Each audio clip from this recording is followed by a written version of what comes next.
Miss Mauricio? Oh, hi.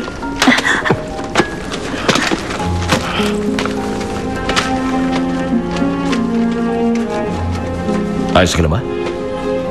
Opo. I'm sorry, mauna na ako, Congressman.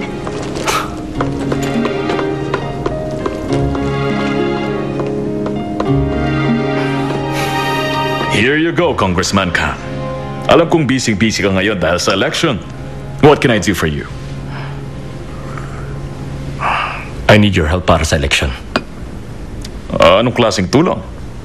Tumakbo ka sa election. Para maglingkod ng isang taon lang? Kapag nanalo ka, you get sure recommendations sa susunod na election. Pangako yan mismo ni Chairman.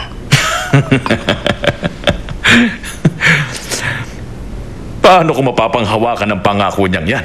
Politika rin naman si Chairman Lee. Ayaw mo? Alis na ako. Congressman. Gusto kong maging Director General.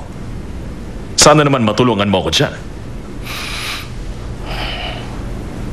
What do you want?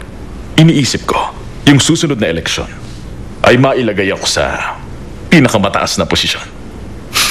Wala kang tiwala sa salita ng politiko. Pero planado mo na ang mga pwestong gusto mong pasukin.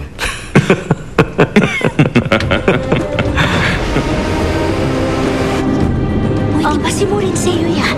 Di ba ikaw si Mauricio? Siya nga. Oo, ikaw yan. Oh, hello, Miss Eo.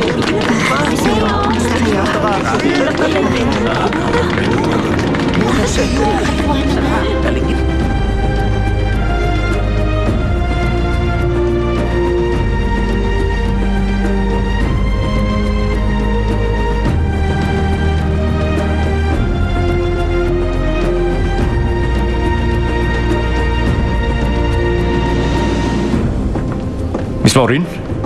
Nasa labas ka pa rin ba ngayon? Kung okay lang sa'yo, pwede ba ako makipagkita? Kahit sandali lang. Oo. Maraming salamat.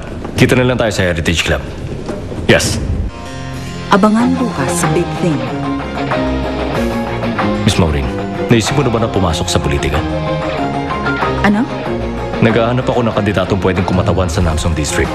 Walang warrant para sa aresto kahit sa search man lang. Paano po ako mag-iimbestiga? Kung gusto mo talaga siyang maimbestigahan, kailangan mo munang maging prosecutor general. Iwan mo na lang ang ebidensya at umalis ka na. Kaka-fax ko lang dyan ng ebidensya ngayon. Ebidensya galing kay Gaspar. Pupunta na tayo kay Auntie sa Australia. Mauricio, inaaresto kita! Tinakasan mo sentensya mo. Edward, ano na naman ba to? Baby, roll that